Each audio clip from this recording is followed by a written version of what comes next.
Hello friends. தமிழக வெற்றி கழகத்தில் இணைய போன காளியம்மாளை முன்னாள் நாம் தமிழர் கட்சியை சேர்ந்த நிர்வாகி ஒருத்தர் பார்த்தீங்க அப்படின்னா இப்போ வந்து திமுக பக்கம் வந்து இழுத்திருக்காரு அப்படின்னு வந்து சொல்லப்படுது.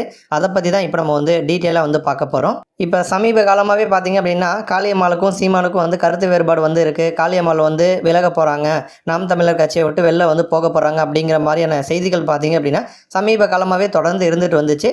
காளியம்மாளும் பார்த்தீங்க அப்படின்னா தொடர்ந்து மௌனம் காத்து வந்தாங்க. அதாவது அவங்க வந்து இருக்கிற மாதிரி இருந்தாங்க அப்படின்னா நான் வந்து நாம் தமிழரில் தான் இருப்பேன் அப்படின்னு வந்து சொல்லலாம். இல்லை வெளில போகிறாங்கன்னா நான் வெளில போக போகிறேன், விளைவிக்கிறேன் அப்படின்னு சொல்லலாம்.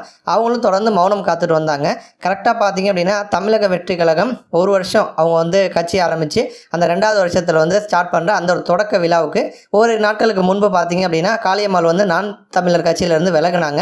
இப்போ இவங்க வந்து கரெக்டாக அந்த விஜய் வந்து ஒரு விழா ஏற்பாடு பண்ணுறாரு, நாம் தமிழர் கட்சியிலேருந்து விலகியிருக்காங்க. ஸோ அடுத்து இவங்க வந்து நாம் தமிழர் கட்சியிலேருந்து விலகி தமிழக வெற்றி கழகத்தில் வந்து இணைய போகிறாங்க அப்படிங்கிற மாதிரி வந்து இந்த செய்திகள், இந்த யூகம் பார்த்தீங்க அப்படின்னா மேலும் இன்னும் ஸ்ட்ராங்காக வந்து மாறிச்சு. ஆனால் இப்போ பார்த்தீங்க அப்படின்னா தமிழக வெற்றி கழகத்தில் வந்து காளியம்மாள் வந்து இணைய மாட்டாங்க அப்படிங்கிற மாதிரி ஒரு அப்டேட் வந்திருக்கு. தமிழக வெற்றி கழகம் சைட்லேருந்து காளியம்மாள் கிட்ட பார்த்தீங்கன்னா தீவிரமாக வந்து பேச்சுவார்த்தை நடத்தி கட்சியில் வந்து முக்கிய பொறுப்பு உங்களுக்கு வந்து நாங்கள் வந்து கொடுக்குறோம், நீங்கள் வாங்க அப்படிங்கிற மாதிரி வந்து கேட்டிருக்காங்க.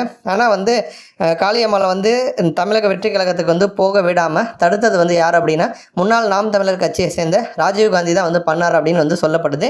ராஜீவ்காந்தி இப்போதைக்கு பார்த்தீங்க அப்படின்னா திமுகவில் வந்து இருக்கார். ஸோ அதன்படியே வந்து காளியம்மாளை வந்து திமுக பக்கம் வந்து கொண்டு வருவதற்கு அவர் வந்து முயற்சி பண்ணிட்டு இருக்காரு அப்படின்னு வந்து சொல்லப்படுது.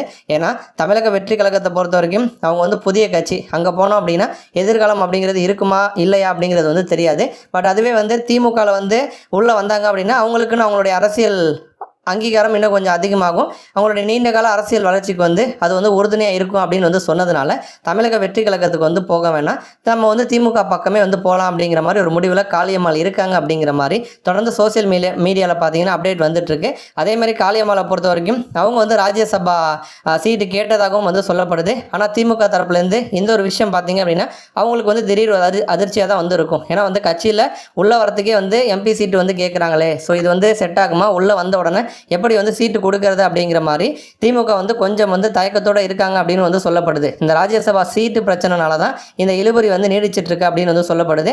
இன்னொரு புறம் பார்த்தீங்க அப்படின்னா இது வந்து கலவையான விமர்சனத்தை உண்டு பண்ணியிருக்கு. காளியம்மாள் வந்து வெளில வந்ததை நாம் தமிழர் கட்சியில் வந்து சீமானுக்கு நெருக்கமாக இருக்கக்கூடிய சாட்டை துரைமுருகன், இன்னுபாவனம் கார்த்திக் இவங்கெல்லாம் பார்த்தீங்க அப்படின்னா அவங்க மற்ற கட்சியினரோட வந்து பேச்சுவார்த்தை நடத்தினாங்க. முக்கியமான ஒரு திமுக அமைச்சரை வந்து சந்திச்சாங்க, தமிழக வெற்றி கழக தலைவரான விஜய் வந்து சந்திச்சாங்க. ஸோ இதனால தான் அவங்க வந்து வேற கட்சிக்கு போக போகிறாங்க தான் இந்த அவங்கள வந்து வெளில போகிறாங்க, நாங்களாம் வந்து அவங்கள வெளில அனுப்பலாம் அப்படிங்கிற மாதிரி அவங்க வந்து சொல்கிறாங்க. பட் வந்து நாம் தமிழரில் இருக்கக்கூடிய சில பேர், அதேமாதிரி தமிழ் தேசிய அரசியலை வந்து முன்னெடுத்து வைக்கக்கூடிய சில பேர் என்ன சொல்கிறாங்கன்னா காளியம்மாள் கிட்ட சீமான் நேரடியாக எந்த விதமான பேச்சுவார்த்தையும் வந்து நடத்தலை, காளியம்மாளுடைய வளர்ச்சி வந்து பிடிக்காம சீமான் கிட்ட அவருக்கு நெருக்கமாக இருக்க சில பேர் பார்த்தீங்கன்னா காளியம்மாளை பற்றி அவதூறெல்லாம் வந்து சொல்லி தான் இவங்களாம் வெளில அனுப்பியிருக்காங்க அப்படின்னு வந்து சொல்லப்படுது. அதேமாதிரி காளியம்மாளும் ஒரு வார்த்தை கூட நாம் தமிழர் கட்சியை பற்றியோ சீமானை பற்றியோ எதுவுமே சொல்லலை. இப்போ நாம் தமிழர்லேருந்து வெளில போன மற்றவங்களாம் கேட்டோன்னா சீமான் மேலே அடுக்கடுக்கான குற்றச்சாட்டுகளை முன்வைப்பாங்க. ஆனால் காளியம்மாள் அது மாதிரி எதுவுமே சொல்லலை. இந்த மாதிரி ஒரு நிர்பந்தம் வந்துருச்சு, என்னை வெளில போக வச்சுட்டாங்க, நான் போகிறேன் அப்படிங்கிற மாதிரி தான் டீசெண்டாக சொல்லிட்டு வந்து போயிருக்காங்க.